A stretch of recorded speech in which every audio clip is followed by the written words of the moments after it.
Bonjour à toutes et à tous. Au programme de ce vendredi matin, des sujets qui vous concernent à travers différents reportages tournés partout en France. Soyez les bienvenus, c'est l'instant RR comme région. Aujourd'hui, nous allons parler de la Silver Economy, comprenez l'économie au service des personnes âgées. Nous vous présenterons Yumi, c'est un robot d'aide au maintien à domicile. Ses fonctions sont innombrables. Nous nous intéresserons également aux médecines alternatives. Nous suivrons des magnétiseuses, des ostéopathes. Nous parlerons relaxation. Ce sera l'instant bien-être du jour. Mais avant cela, voyons cette expérience menée dans le Calvados pour inciter les particuliers à réduire la quantité d'ordures ménagères. Et l'enjeu est de taille. En prenant en compte les professionnels, plus de 13 tonnes de déchets sont produits par an et par habitant. D'où cette idée, payer en fonction des déchets que l'on produit. Une tarification incitative qui pourrait bien changer la donne. C'est jour de marché à Caumont-sur-Orge. Régine fait ses achats. Et puis, direction la cuisine. Alors Régine, montrez-moi votre poubelle. Ben voilà, sous l'évier. Une poubelle vide. Ici, on fait attention aux moindres déchets. Il faut encourager le tri. C'est vrai c'est facile à faire, donc il n'y a pas de raison de ne pas le faire si ça évite la pollution et tout. Depuis 2016, la communauté de communes du Prébocage fait payer ses ordures ménagères au forfait. Si vous dépassez le forfait pour 18 levées par an, vous payez un supplément qui peut aller jusqu'à 8 € par poubelle. Le portefeuille est un très bon moyen pour inciter les gens à réagir. Donc là, on est arrivé, je crois, sur notre territoire à moins 45% de déchets ultimes dans les bacs noirs, les poubelles à enfouir, et plus 15% dans les déchets recyclables. Ce forfait au volume allège la facture pour certains ménages, mais ceux qui ne peuvent pas réduire leurs déchets voient leur facture gonfler. C'est comme quand vous êtes avec l'électricité ou l'eau. Vous savez que vous payez avec votre compteur, donc à un moment donné, vous faites attention à votre consommation d'eau, à votre consommation d'électricité si vous trouvez qu'elle est trop chère. Mais là, c'est pareil. Vous allez essayer de moins peut-être produire de déchets, peut-être faire mieux votre collecte sélective, peut-être aller plus souvent à la déchetterie pour un certain nombre de choses, voyez. Pas évident en ville. À Caen, la collecte des déchets, c'est un passage par semaine. De son côté, Régine sort une poubelle par mois. Il est plein, hein. S'ils utilisent plein de boîtes en plastique et tout, des aliments tout mis en boîte et tout, ça fait du volume, c'est sûr, mais moi je fais tout, je cuisine tout. La région est en retard. Seuls 3% de la population normande fait aussi bien. L'instant R, c'est aussi l'occasion de poser des questions qui dérangent. Et il y en a une qui ne parvient pas à faire l'unanimité et qui entraîne de vifs débats depuis des années. C'est l'efficacité ou non de l'homéopathie. Aujourd'hui, plus d'un tiers des Français y ont recours pour se soigner. Alors, d'un point de vue scientifique, ces effets cliniques n'ont pas été prouvés et les médecins sont plus que jamais divisés sur la question. Ce matin, on prend le temps de s'interroger et de faire le point. Direction, sans plus tarder, le Bas-Rhin. L'homéopathie occupe une place de plus en plus importante sur les comptoirs des officines. Même s'il reste des sceptiques, ces petits tubes de granules bénéficient d'un intérêt croissant. Plus d'un Alsacien sur 2 en consomme régulièrement. Ça marche bien pour moi, oui. Pour les petits bobos, oui. Ça fait moins de molécules chimiques dans le corps, moins de pollution, etc. En France, l'homéopathie est prise en charge à 30% par la sécurité sociale. Mais à l'heure où l'on dérembourse de plus en plus de produits et sans preuve de l'efficacité scientifique des médicaments homéopathiques, pourquoi sont-ils toujours remboursés? D'abord, les médicaments homéopathiques sont des médicaments peu chers, déjà, et ça représente une part absolument infime des dépenses de santé. Donc ça, c'est quand même quelque chose qui entre en ligne de compte. Et puis deuxièmement, ce qui compte avant tout, c'est l'amélioration et le bien-être du patient. Boiron, leader mondial du marché, profite de cet engouement. Un des laboratoires implantés à Illkirch depuis plus de 40 ans emploie une trentaine de salariés. Ici, on produit chaque jour 1300 tubes de granules, uniquement du sur-mesure, à la demande des pharmacies de la région. C'est pour faire une préparation magistrale de tubes. C'est de la dilution d'arnica, qui est une plante, et de la dilution de belladone, qui est une plante aussi. Mais il y a toujours polémique. Pour de nombreux généralistes, cela reste de la poudre de perlimpinpin.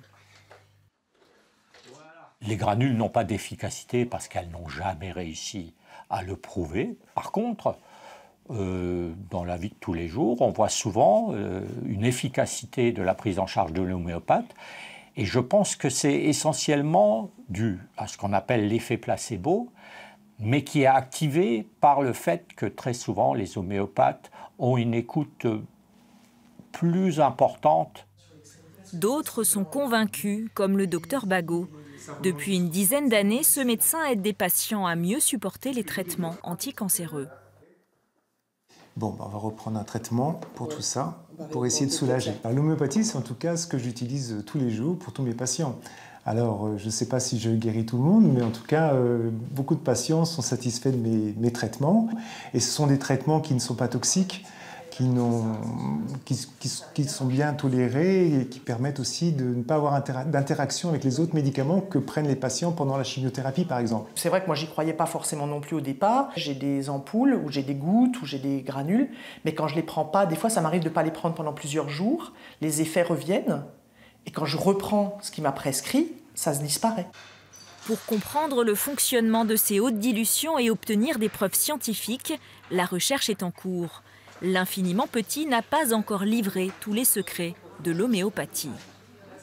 Dans le même esprit, les médecines alternatives ou médecines douces suscitent également bien des débats. Et pourtant, à en croire les statistiques, ces méthodes ne font pas fuir les patients, non. Regardez, près de 4 Français sur 10 y ont recours. Alors, pour essayer de comprendre l'engouement des médecines dites douces, nous nous sommes rendus dans le Limousin. Nous avons rencontré des médecins et des patients. C'est une méthode ancestrale qui se pratique par l'imposition des mains. Karine Touzeau est magnétiseuse, un don de coupeur de feu hérité de son arrière-grand-père.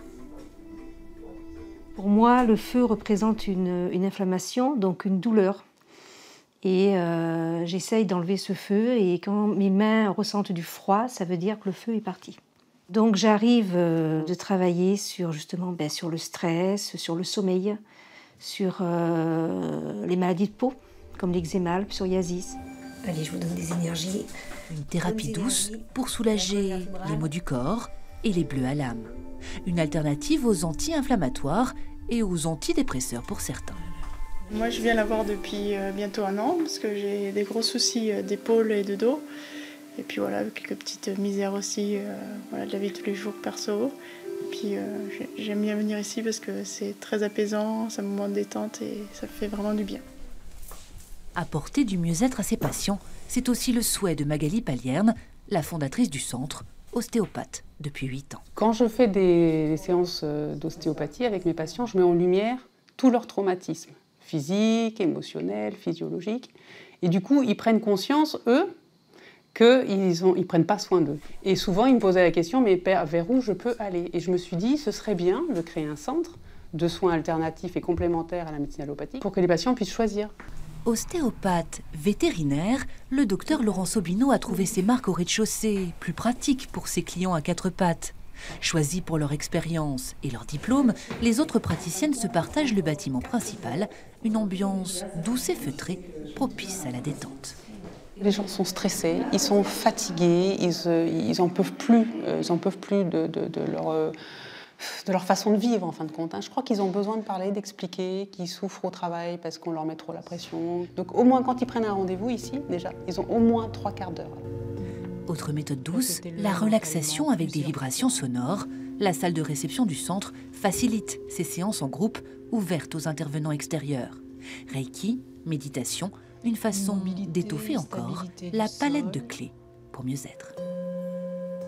Puisqu'on parle de santé, intéressons-nous à la Silver Economy. Vous savez, derrière ce nom se cache l'économie au service des personnes âgées, des femmes et des hommes qui sont de plus en plus nombreux à se maintenir à domicile.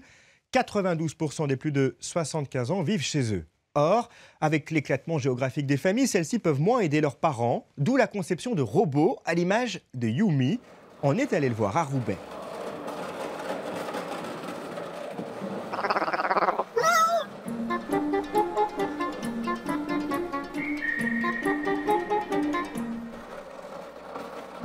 Pas besoin de se lever de son canapé pour répondre au téléphone. Ce petit robot s'occupe de tout. Il s'allume tout seul, détecte les personnes présentes et les rejoint. Salut Mathieu. Salut papy. Cutie, c'est le nom de ce petit robot sur lequel travaille cette jeune équipe de développeurs. Un robot destiné à l'aide au maintien à domicile des personnes âgées. Ça fonctionne comme une application de messagerie vidéo classique, sauf qu'on passe par le biais d'un robot. Et donc en fait, pour une personne âgée, c'est totalement par interface vocale et donc il n'y a pas besoin d'apprentissage. Donc là, vous voyez ? Mais téléphoner n'est qu'une fonction annexe de Qt. Son véritable rôle, proposer des activités diverses et variées aux seniors, comme par exemple cette visite culturelle par visio. Remets ta caméra frontale. Donc là, on arrive au musée d'art et d'industrie qui s'appelle aussi la piscine. Alors pour l'anecdote, ça s'appelle la piscine parce que dans les années 30, effectivement, c'était une vraie piscine. Le projet Yumi, c'est à la fois Qt, le robot que vous avez vu tout à l'heure, et c'est aussi une plateforme d'aidants. Les aidants, c'est vous, c'est moi qui prenons un peu de notre temps pour faire des activités avec les personnes âgées. On pourrait faire de la poterie, on pourrait faire de la cuisine, on fait des séances de gymnastique, des séances de yoga, enfin voilà, c'est divers et varié. Oh, je suis contente de te voir. C'est trop médical. L'homme à l'origine de ce projet, c'est lui, Antoine Bataille, entrepreneur roubaisien. Son idée de plateforme collaborative a commencé à germer après une drôle de rencontre aux États-Unis. J'ai rencontré un robot de téléprésence, celui-ci, c'est un BIM. Et en fait, il n'a pas beaucoup de fonctions, mais c'est quelque part une visio sur pattes. Et donc, on peut dialoguer avec d'autres personnes qui sont à distance. J'ai vécu vraiment une expérience. J'avais l'impression que la personne était là. Et du coup, j'ai acheté le robot. Non, c'est bon, là, ça allume bien. Oui, il est allumé, oui. Ce BIM a servi de robot test auprès du panel de seniors. L'expérimentation a convaincu Antoine de se lancer dans son projet. En fait, le résultat a été absolument extraordinaire. Ça a dépassé tout ce qu'on aurait pu imaginer. Et les personnes, au bout de 3 jours, voulaient garder le robot chez elles, alors que ce n'était que finalement un test. Elles s'étaient dit, mais vous avez changé ma vie. Et là, on a vu la profondeur et l'impact de notre concept. Et on a bien compris que les moyens numériques permettaient finalement d'ouvrir une fenêtre sur le monde et de changer la vie des gens. La plus grande partie du financement de son projet a été assurée par Eurasanté, l'agence de développement économique de la filière biologie, santé, nutrition des Hauts-de-France. Avec 1000 entreprises, 28 000 salariés, 4000 chercheurs, Eurasanté est aujourd'hui un pôle d'excellence d'envergure européenne. Ça sert à faire des diagnostics. Étienne Verweyck en est le directeur général. La Silver Economy, l'économie au service des personnes âgées, voilà longtemps, lui, qu'il y croit. C'est un marché énorme. On le sait, il y a un impact du vieillissement de la population dans tous les pays d'Europe qui amène des nouveaux besoins de services, de produits. Ce qui nous paraissait intéressant, ce qui nous paraissait pertinent, c'est encore une fois de stimuler les entreprises de la région en leur disant « ce marché, ça peut être le vôtre ». Un des projets gagnants du concours l'année dernière, c'est cette canne connectée, une canne en apparence tout ce qu'il y a de plus banal, si ce n'est ce bouton sur le pommeau qui change tout. On est arrivé à un prototype fonctionnel de la canne aujourd'hui, donc avec ce bouton qui est intégré, qui permet donc de lancer un appel quand la personne est en situation de détresse. Alors là, Cécile vient d'appuyer et du coup, je reçois automatiquement sur mon téléphone un message, donc c'est une alerte. Et comme la canne est équipée d'un GPS, je vais pouvoir la géolocaliser. Et à ce moment-là, je sais où elle se trouve et je vais pouvoir m'y rendre pour lui porter secours.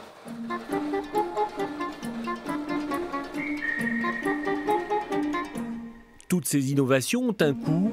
Qui va payer? Les concepteurs de la canne cherchent à la faire rembourser intégralement par la sécurité sociale. Qt, le petit robot, lui, sera proposé seulement à la location, 700 € par an. Cette autre innovation pour venir en aide aux seniors, le coussin connecté, un concept qui a de l'avenir. Pour preuve, on recense aujourd'hui 1 500 000 personnes dépendantes. C'est l'instant tendance et c'est Louise Eklund qui en parle le mieux. Alors, avant d'apprendre à connaître Joe, un petit robot révolutionnaire, nous allons aussi faire connaissance avec Victor, un coussin connecté bien utile pour rendre service aux personnes âgées. Côté pile, un banal coussin posé sur un canapé. Côté face, un outil de communication ultra performant.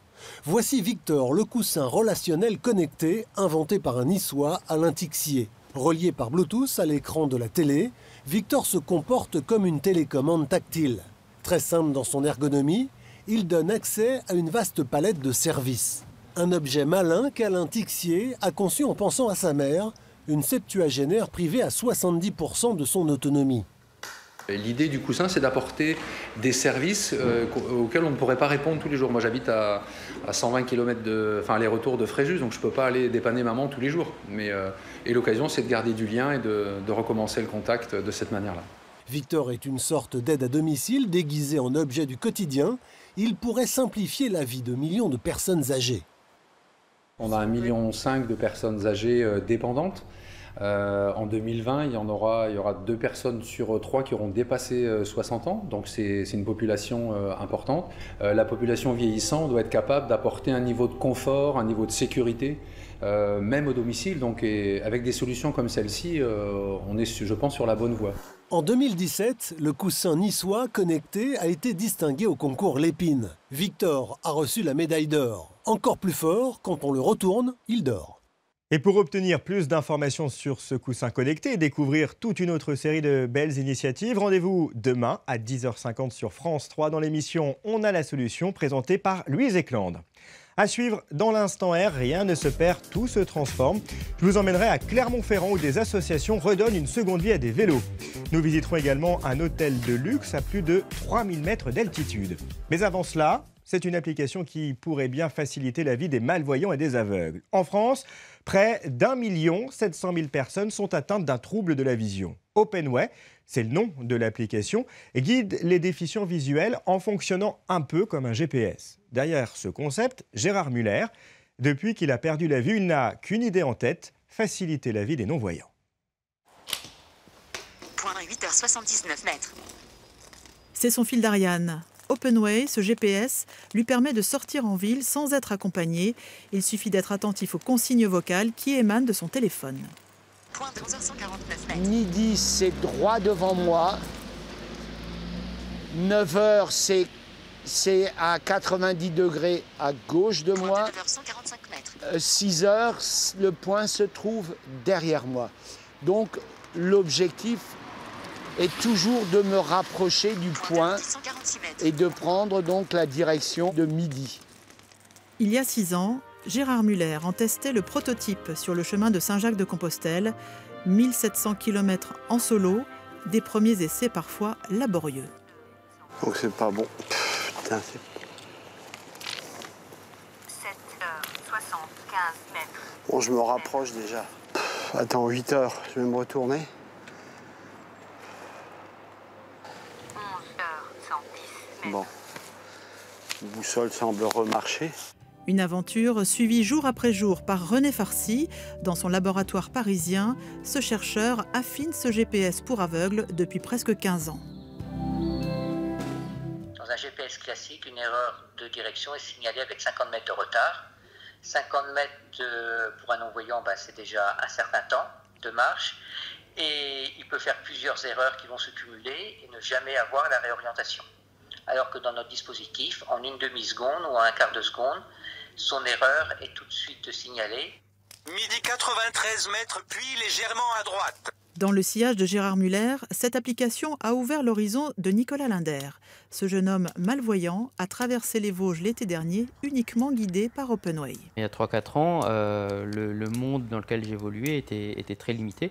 C'était quelques rues autour de chez moi. Et donc, c'était une vie sans surprise, on va dire, sans spontanéité. La découverte du GPS, ça a ouvert vraiment de nouveaux horizons. Et puis maintenant, les limites, le mot limite, je le connais quasiment plus, quoi. Il était une fois Noël. Noël, c'est quoi?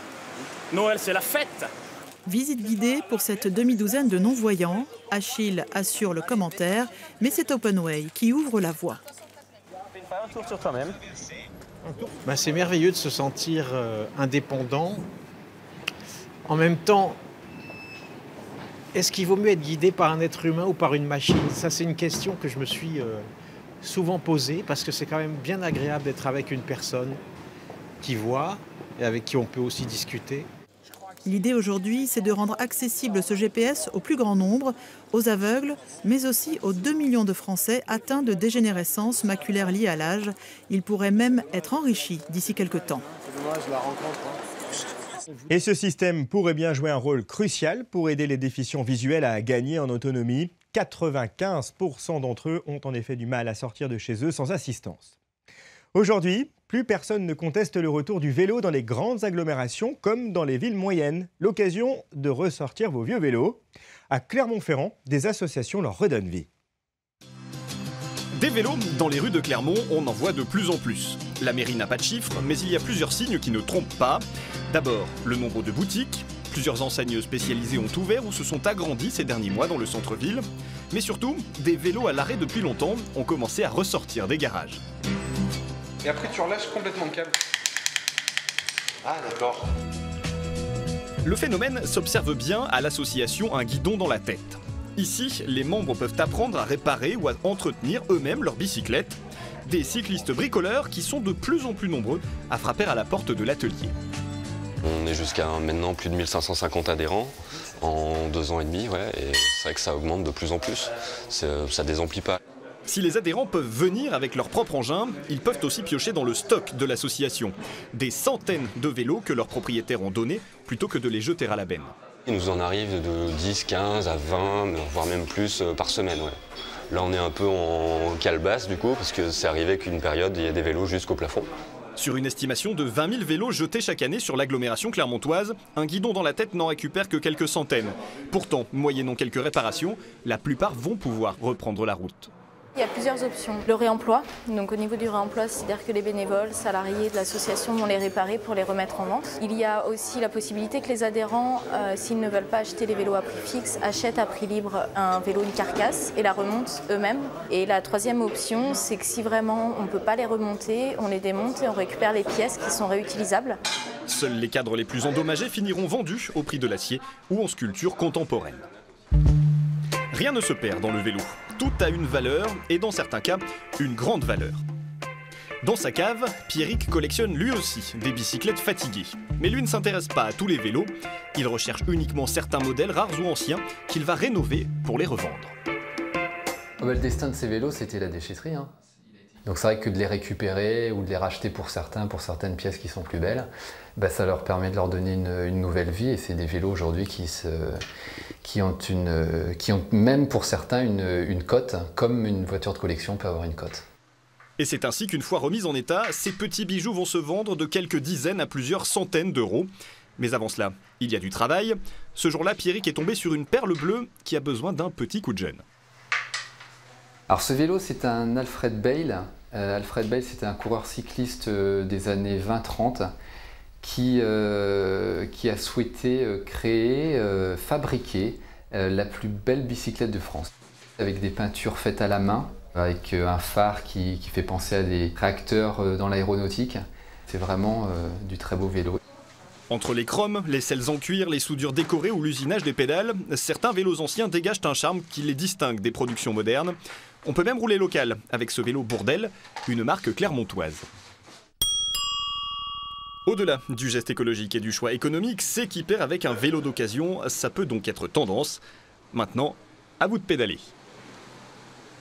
Allez, prenons un bon bol d'oxygène et beaucoup de hauteur. On monte quand même à 3000 mètres d'altitude avec Laurent Guillaume.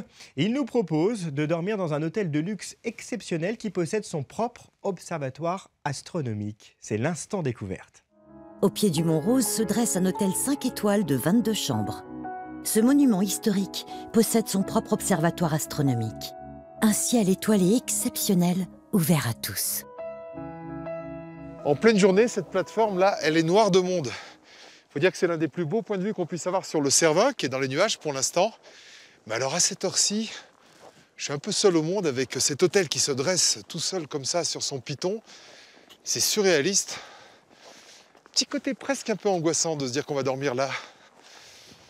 En tout cas, moi j'adore.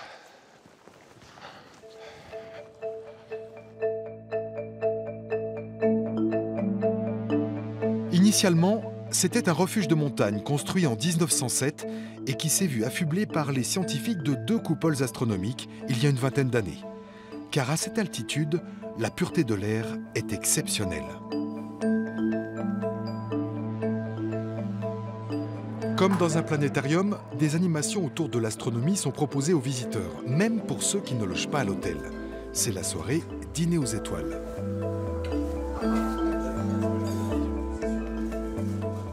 Alors, est-ce qu'on dort très très bien à 3100 mètres d'altitude? Là, il n'y a pas de règle. Il y a des personnes qui dorment du premier moment très bien et il y a des autres qui dorment très mauvais la première nuit. Ouais. Il faut s'habituer un petit peu. C'est pas une question d'âge ou de femme ou homme. Ouais. Il n'y a pas de règle là-dedans. Donc on va aller voir quand même l'observatoire astronomique qui se situe sur les coupelles. C'est au tour sud. Voilà. Et si vous voulez poursuivre la visite de cet observatoire et découvrir un ciel étoilé ouvert à tous, rendez-vous dimanche à 12h50 dans l'émission Les Nouveaux Nomades sur France 3. L'Instant R, c'est fini pour aujourd'hui. Je vous donne rendez-vous lundi pour parler de sujets qui vous concernent à travers des reportages tournés dans nos régions. Très bon week-end à tous.